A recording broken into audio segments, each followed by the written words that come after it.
Breaking news में आप सभी का स्वागत है। मैं संजय द्विवेदी के साथ मोहम्मद नसीम आप सभी के बीच में। कोरोना काल है और कोरोना से हम सभी लड़ रहे हैं। सोशल डिस्टेंसिंग का पालन कीजिए, लॉकडाउन का पालन कीजिए।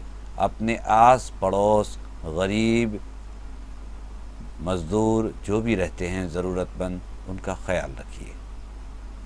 रायसेन ज़िले की खबरों को लेकर मैं आपके बीच में। रायसेन में अब डॉक्टर शशि ठाकुर संभालेंगी कोविड-19 का मोर्चा। शहर में कोरोना संक्रमण फैलने के बाद उस पर समय रहते काबू पाने के लिए प्रदेश सरकार ने उचित कदम उठाने का फैसला लेते हुए रायसेन की निवर्तमान सीएमएचओ एवं वर्तमान में भोपाल में प्रभारी उप संचालक डॉक्टर सुश्री शशि ठाकुर को कोविड-19 के संदर्भ में आगामी आदेश तक कार्यालय मुख्य चिकित्सा एवं स्वास्थ्य अधिकारी रायसेन में संलग्न कर दिया गया है। उल्लेखनीय है कि रायसेन में सीएमएचओ एवं रायसेन सिविल अस्पताल में पदस्थ रहने के दौरान डॉक्टर सुश्री शशि ठाकुर ने रायसेन जिला मुख्यालय के अलावा रायसेन जिले की स्वास्थ्य सेवाओं को बेहतर कर दिया था, लेकिन वर्तमान में सिविल सर्जन जिला अस्पताल की व्यवस्था फिर बेपटरी पर होने की वजह से अब उन्हें पटरी पर लाने की कवायद तेज़ हो गई है और तेज़ हो जाएगी, और जो लापरवाही अब तक हुई उन्हें अब किसी भी सूरत में बर्दाश्त नहीं किया जाएगा एवं ज़िले में भी कोविड-19 कोरोना वायरस से संबंधित मॉनिटरिंग बेहतर होगी।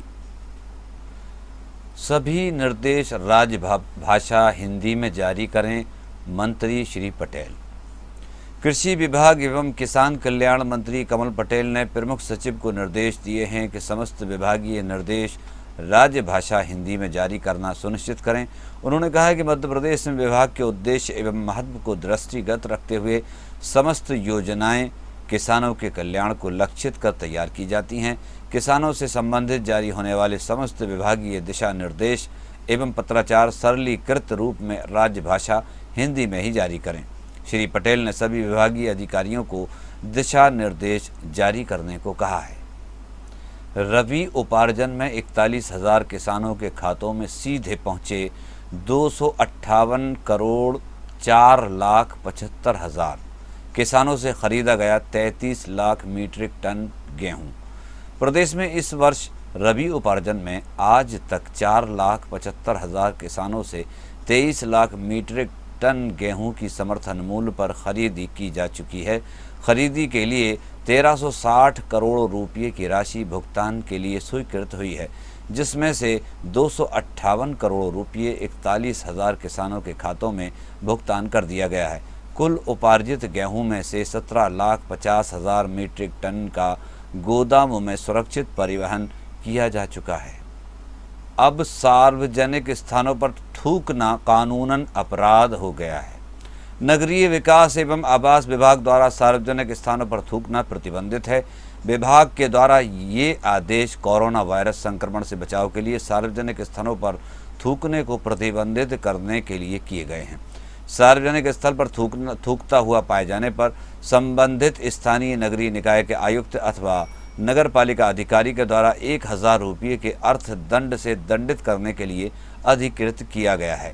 जारी आदेश में कहा गया है कि मध्य प्रदेश लोक स्वास्थ्य अधिनियम 1949 के अंतर्गत कोविड-19 नोवल कोरोना वायरस के कारण होने वाली महामारी को संक्रामक बीमारी के रूप में अधिसूचित किया गया है। उक्त बीमारी संक्रमित वस्तु को स्पर्श तथा संक्रमित व्यक्ति के छींकने, खांसने तथा थूकने से बहुत तेजी से फैलती है। मजदूरों के चेहरों पर झलक रही थी अपने घर जाने की खुशी। राजस्थान के परसोत्तम धन्नोबाई अपने 12 साथियों के साथ घर जाने के लिए बस से हुए रवाना। नोवल कोरोना संक्रमण को फैलने से रोकने के लिए लागू लॉकडाउन के कारण अपने घर से दूर फंसे परसोत्तम, मोहन तथा उनके साथी श्रमिकों के चेहरों पर अपने घर जाने की खुशी अलग ही झलक रही थी। राजस्थान के भरतपुर, उदयपुर, प्रतापगढ़ तथा करौली से परसोत्तम, मोहन, धन्नोबाई, सोनीबाई सहित 12 श्रमिक रायसेन तहसील के ग्राम मिर्ज़ापुर पाली में काम करने के लिए आए थे, लेकिन लॉकडाउन के कारण काम बंद होने से गांव में ही रुके हुए थे तथा चाहकर भी वह अपने गृह नगर नहीं जा पा रहे थे। ऐसे कठिन समय में मुख्यमंत्री शिवराज सिंह जी चौहान जी के द्वारा उन्हें अपने घर पहुंचाने की व्यवस्था की गई। कलेक्टर उमाशंकर भार्गव के द्वारा सभी एसडीएम तथा तहसीलदारों को जिले में रुके हुए अन्य प्रदेशों और जिलों के श्रमिकों को सकुशल उनके घर पहुंचाने की व्यवस्था करने के निर्देश दिए गए हैं। जिले में विवाह कार्यक्रम के संबंध में कलेक्टर ने दिए आदेश। विवाह कार्यक्रम में अधिकतम 11 लोग हो सकेंगे शामिल। जिले में माह अप्रैल तथा मई माह में होने वाले विवाह कार्यक्रमों को दृष्टिगत रखते हुए कोरोना वायरस संक्रमण रोकने के लिए कलेक्टर उमाशंकर भार्गव ने आदेश जारी कर दिए हैं। जारी आदेश के तहत जिले में संपन्न होने वाले विवाह कार्यक्रमों में वर एवं वधू पक्ष से अधिकतम 10 लोग एवं विवाह संपन्न कराने वाला एक व्यक्ति को ही शामिल होने की अनुमति रहेगी। कलेक्टर श्री भार्गव के द्वारा जारी आदेश के तहत विवाह कार्यक्रम में वर तथा वधू पक्ष से 5-5 लोग अधिकतम 10 लोग ही शामिल होंगे। विवाह कार्यक्रम में पूर्णतः घर में ही होंगे तथा किसी तरह के खुले स्थान, सड़क आदि का उपयोग नहीं किया जाएगा। विवाह कार्यक्रम में दोनों पक्ष न्यूनतम 6 फुट की दूरी पर आपस में रहेंगे, मास्क पहनेंगे तथा अन्य सुरक्षात्मक उपाय करेंगे। विवाह कार्यक्रमों के लिए किसी भी प्रकार के ध्वनि विस्तारक यंत्र का उपयोग नहीं किए जाने के आदेश भी दिए गए हैं। चिकित्सक के पर्चे के बिना सर्दी, बुखार, खांसी की दवा विक्रय नहीं करने के आदेश दिए गए हैं। कलेक्टर श्री भार्गव के द्वारा जिले के समस्त दवा विक्रेताओं को बिना चिकित्सक के पर्चे के सर्दी, बुखार, खांसी की दवा का विक्रय नहीं करने के आदेश दिए गए हैं। इसी प्रकार सभी दवा दुकान विक्रेता प्रतिदिन उनकी दुकान पर दवा लेने के लिए आने वाले सर्दी, बुखार, खांसी रोग से पीड़ित मरीजों का नाम, पिता का नाम, पता, मोबाइल नंबर प्राप्त करने के उपरांत दवा का विक्रय करेंगे। साथ ही सर्दी, खांसी, बुखार से प्रभावित व्यक्तियों की सूची प्रतिदिन संबंधित क्षेत्र के अनुविभागीय दंडाधिकारी कार्यालय में जमा कराएंगे। जिले में अब तक कोरोना संक्रमण के 54 पॉजिटिव मरीज मिले हैं। जिले में 28,086 लोगों को मेडिकल स्क्रीनिंग की गई है और 18,299 लोग होम क्वारंटाइन हैं। जिले में अभी तक नोवल कोरोना वायरस कोविड-19 संक्रमण के कुल 54 पॉजिटिव मरीज मिले हैं। कलेक्टर उमाशंकर भार्गव, सीईओ जिला पंचायत अभी प्रसाद तथा मुख्य चिकित्सा एवं स्वास्थ्य अधिकारी डॉक्टर AK शर्मा से प्राप्त जानकारी के अनुसार कोरोना पॉजिटिव 2 मरीजों की हमीदिया अस्पताल में भोपाल में मृत्यु हुई है। कोविड केयर सेंटर रायसेन में 36 मरीजों को रखा गया है। रायसेन नगर के कंटेनमेंट एरिया वार्डों, उबैदुल्लागंज विकासखंड के कंटेनमेंट एरिया, ग्राम मकोड़िया, शीतल टाउनशिप, मंडी द्वीप, रायसेन तहसील के ग्राम अल्ली तथा मासेर में संपूर्ण लॉकडाउन लागू किया गया है। गैरतगंज अनुभाग में बाहर से आए 11 लोगों को किया गया है होम क्वारंटाइन।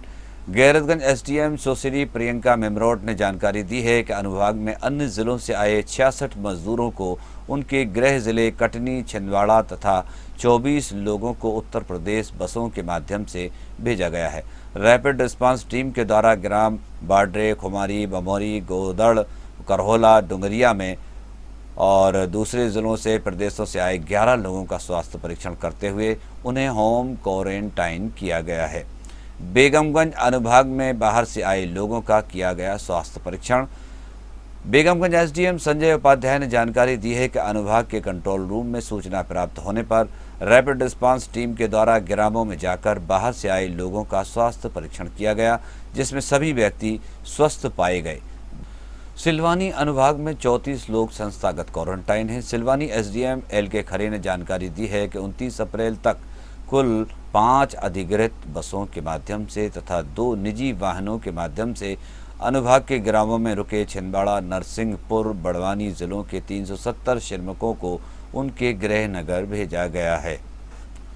बरेली अनुभाग में अब तक 5,301 लोग होम क्वारंटाइन हैं। बरेली एसडीएम ब्रजेश रावत ने जानकारी दी है कि बरेली आइसोलेशन सेंटर में 3 व्यक्ति क्वारंटाइन हैं, जिनका नियमित स्वास्थ्य परीक्षण किया जा रहा है। अनुभाग के ग्राम टोंगा, भिलाड़िया तथा जनकपुर में भोपाल से 3 व्यक्तियों के आने की सूचना प्राप्त होने पर रैपिड रिस्पांस टीम के द्वारा ग्राम में जाकर बाहर से आए व्यक्ति का स्वास्थ्य परीक्षण किया गया। प्रारंभिक जांच में बाहर से आए व्यक्ति में कोविड-19 संक्रमण के लक्षण नहीं पाए गए हैं। उदयपुरा में 52 प्रवासी श्रमिकों का किया गया स्वास्थ्य परीक्षण। उदयपुरा तहसील के अंतर्गत कंट्रोल रूम से प्राप्त कॉल के अनुसार रैपिड रिस्पांस टीम के द्वारा 52 प्रवासी श्रमिकों का स्वास्थ्य परीक्षण किया गया। साथ ही सामुदायिक स्वास्थ्य केंद्र उदयपुरा में 17 लोगों का स्वास्थ्य परीक्षण किया गया, जिसमें सभी व्यक्ति स्वस्थ पाए गए हैं। नगर परिषद क्षेत्र में स्वयंसेवी संस्थाओं के द्वारा 56 भोजन के पैकेट निर्धन तथा बेसहारा लोगों को वितरित किए गए हैं और बाड़ी में लोगों को दी गई है कोविड-19 संक्रमण से बचाव की जानकारी। बाड़ी तहसीलदार ने जानकारी दी है कि बाड़ी आइसोलेशन सेंटर में 20 अप्रैल को भोपाल व इंदौर से आए 5 लोगों को क्वारंटाइन के लिए रखा गया है, जिनका नियमित स्वास्थ्य परीक्षण कराया जा रहा है। रैपिड रिस्पांस टीमों के द्वारा ग्राम बिशतला, गूगलबाड़ा और कूटनासिर, अमरावद, भिस्टी, सेमरी, खोजड़ा और जैनाछार, दिगवाड़ और केवला झिर और पलका श्री का निरीक्षण किया गया तथा ग्रामवासियों को सोशल डिस्टेंसिंग एवं कोरोना से बचाव संबंधी जानकारी दी गई है। जिले को लेकर संजय द्विवेदी के साथ मैं मोहम्मद नसीम। हम आप सभी से फिर अनुरोध करते हैं, लॉकडाउन का पालन कीजिए, सोशल डिस्टेंसिंग का पालन कीजिए, अफवाहों पर ध्यान न दें, ना ही अफवाह फैलाएं, ना ही अफवाहों पर ध्यान दें। लॉकडाउन का पूर्ण रूप से पालन कीजिए। हमारी थोड़ी सी लापरवाही हमारे लिए बड़ी ही दुखदायी हो सकती है, क्योंकि हम अभी भी कोरोना महामारी से लड़ रहे हैं।